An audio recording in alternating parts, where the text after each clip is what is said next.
Catch culture festival کی تیاریوں کے سلسلے میں آل پارٹیز انجمن تاجران اور متعلقہ لائن ڈپارٹمنٹس کا ایک اہم اجلاس کیچ کلچر سینٹر میں فیسٹیول سیکریٹری الطاف سخی کی صدارت میں منعقد ہوا۔ اجلاس میں آل پارٹیز کیچ کے کنوینر نواب شمبا ضیق، ڈپٹی کنوینر ظریف زدک، یوسف جاوید، آل مکران تاجر اتحاد کے صدر حاجی اسحاق روشن دشتی سمیت مختلف سیاسی و سماجی شخصیات، تاجر نمائندگان اور سرکاری محکموں کے افسران نے بھرپور شرکت کی۔ فیسٹیول سیکریٹری الطاف سخی نے شرکاء کو ڈپٹی کمشنر کیچ شبیر احمد بڑیچ کی جانب سے یکم اکتوبر سے 3 اکتوبر تک منعقد ہونے والے کیچ کلچر فیسٹیول 2025 کے مختلف پروگرام، سرگرمیوں اور انتظامیہ کے بارے میں تفصیلی بریفنگ دی۔ انہوں نے بتایا کہ فیسٹیول میں محکمہ جاتی اسٹالز کے ساتھ ساتھ بک اسٹالز، فوڈ اسٹالز اور دیگر متنوع سرگرمیاں شامل ہوں گی۔ ان کا کہنا تھا کہ ہماری بھرپور کوشش ہوگی کہ اس بار لگائے جانے والے اسٹالز روایتی انداز کے بجائے نئے اور منفرد طرز کے ہوں تاکہ عوام کو کچھ نیا اور دلکش دیکھنے کو ملے۔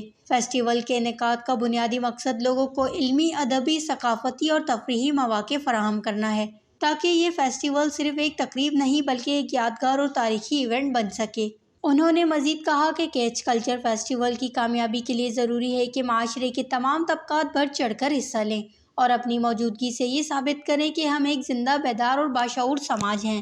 اجلاس میں شریک مختلف سیاسی، سماجی اور تجارتی نمائندوں نے فیسٹیول کے حوالے سے اپنی آراء اور قیمتی تجاویز بھی پیش کیں، جنہیں فیسٹیول انتظامیہ نے نہایت سنجیدگی سے سنا اور عملی اقدامات کی یقین دہانی کرائی۔ وش نیوز، کیچ، بلوچستان۔